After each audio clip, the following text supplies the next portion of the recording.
Hi, ఎలా ఉన్నారు? అమ్మ కథ చెప్పు ఛానల్కి తిరిగి స్వాగతం. ఎప్పటిలాగానే ఈరోజు కూడా మంచి నీతిని తెలిపే ఒక కొత్త కథను చెప్పబోతున్నాను. ఇప్పటి వరకు మీరు అమ్మ కథ చెప్పు ఛానల్ని సబ్స్క్రైబ్ చేసి ఉండకపోతే దయచేసి సబ్స్క్రైబ్ చేసి కథను చూడండి. ఈరోజు మన కథ ఎంతో అందమైన జలపాతం పక్కన ఉన్న పచ్చటి అడవిలో మొదలవుతుంది. ఈ అడవిలో ఒక కోతుల గుంపు ఎన్నో సంవత్సరాల నుండి ఎంతో సంతోషంగా జీవిస్తూ ఉండేవి. అందులో యోగి మరియు మారుతి అనే రెండు కోతులు చిన్నప్పటి నుండి ఎంతో స్నేహంగా ఉండేవి. ఒకరోజు మారుతి యోగి దగ్గరకు వచ్చి, ఒరే యోగి, పక్క అడవిలో మన కోతులు సభను ఏర్పాటు చేశాయి, రా వెళదాం అని అడుగుతాడు. అప్పుడు యోగి సరే వస్తున్నా అని చెప్పి ఇద్దరూ కలిసి సభకు బయలుదేరుతారు. అలా కొంచెం దూరం ప్రయాణిస్తూ ఉండగా వాళ్ళకి ఒక మామిడి చెట్టు కనపడుతుంది. ఆ మామిడి చెట్టుని చూసి యోగి మారుతితో, ఒరే మారుతి, నీకు ఈ చెట్టు గుర్తుందా?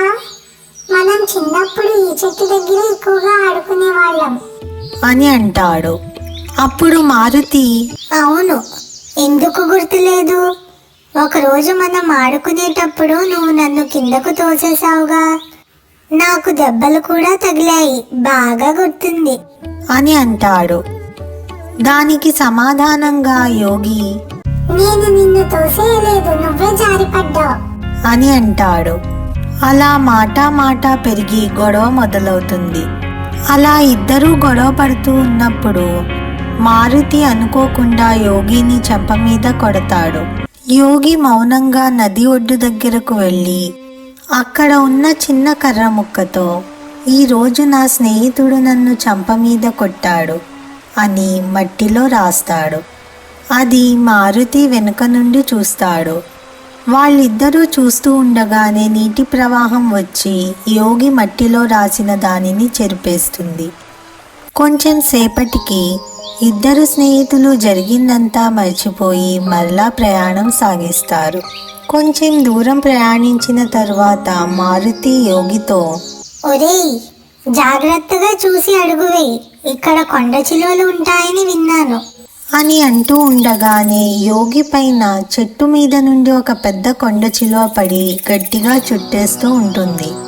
అది చూసిన మారుతికి తన స్నేహితుణ్ణి ఎలా కాపాడాలో తెలియక దొరికిన చోటల్లా ఆ కొండ చిలువను కొరికేస్తూ ఉంటాడు. అప్పుడు కొండ చిలువ గాయపడి రక్తం వస్తూ ఉండడంతో యోగిని గట్టిగా పట్టుకోలేక కొంచెం పట్టు వదులుతుంది. వెంటనే యోగి తప్పించుకుని బయటకు వచ్చేస్తాడు. అది చూసిన మారుతి యోగితో, త్వరగా పరిగెట్టు అని చెప్పి ఇద్దరూ కలిసి కొండ చిలువకు దూరంగా పారిపోతారు. అలా కొద్ది దూరం పారిపోయాక ఇద్దరూ విశ్రాంతి తీసుకోవడానికి ఒక చెట్టు కింద కూర్చుంటారు. అప్పుడు యోగి తన పక్కన దొరికిన ఒక పదునైన రాయితో ఆ చెట్టు మీద, ఈరోజు నా స్నేహితుడు తన ప్రాణాలకు తెగించి కొండ చిలువ దగ్గర నుండి నన్ను కాపాడాడు అని రాస్తాడు. అది చూసిన మారుతి, అదేమిటి యోగి, నేను కొట్టిన విషయమేమో మట్టిలో రాశావు, నిన్ను కాపాడిన విషయాన్ని మాత్రం చెట్టు పైన చెక్కుతున్నావేమిటి అని అడుగుతాడు ఆశ్చర్యంగా. అప్పుడు యోగి నవ్వుతూ, ఓహో అదా, మనం చిన్నప్పటి నుండి స్నేహితులం, కలిసే పెరిగాం. స్నేహమనే కాదు, ఎటువంటి బంధంలో అయినా మనస్పర్ధలు వస్తూనే ఉంటాయి. అటువంటి గొడవలను మనం మట్టిలో రాసిన రాతల్లాగా మన మనసులో నుండి చెరిపేయాలి. అలాగే ఇతరులు మనకు చేసిన సహాయాన్ని మరియు వాళ్ళతో గడిపిన మంచి జ్ఞాపకాలను ఈ చెట్టుపై చెక్కినట్టుగా మనం జీవితాంతం గుర్తుంచుకోవాలి. అందుకే నువ్వు నన్ను కాపాడిన విషయాన్ని అందరికీ తెలిసేలా ఇక్కడ చెట్టుపై చెక్కుతున్నా అని చెబుతాడు.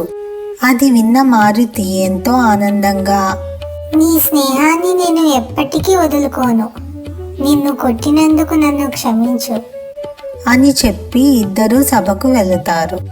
అక్కడ సభలో కూడా మారుతి యోగి తనకు చెప్పినటువంటి ఎలాంటి బంధాన్నైనా దృఢంగా ఉంచడానికి ఉపయోగపడే విషయాన్ని సభలో వచ్చిన ప్రజలందరికీ చెప్పి యోగిని కొట్టినందుకు తనని క్షమించమని సభాముఖంగా అడుగుతాడు. సభకు వచ్చిన మిగిలిన కోతులన్నీ చప్పట్లు కొడుతూ వాళ్ళ స్నేహాన్ని ప్రశంసిస్తారు. ఇంతటితో ఇద్దరు ప్రాణ స్నేహితుల కథ ముగుస్తుంది. ఈ కథ మీ అందరికీ నచ్చిందని ఆశిస్తున్నాను.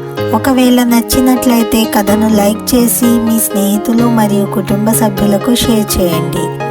అమ్మ కథ చెప్పు ఛానల్ని ఇప్పటి వరకు సబ్స్క్రైబ్ చేసుకుని ఉండకపోతే దయచేసి సబ్స్క్రైబ్ చేసుకుని ఇంతకు ముందు అప్లోడ్ చేసిన కథలన్నీ చూసి ఆనందించండి. మరొక వీడియోలో ఇంకొక మంచి కథతో మళ్ళీ వస్తా.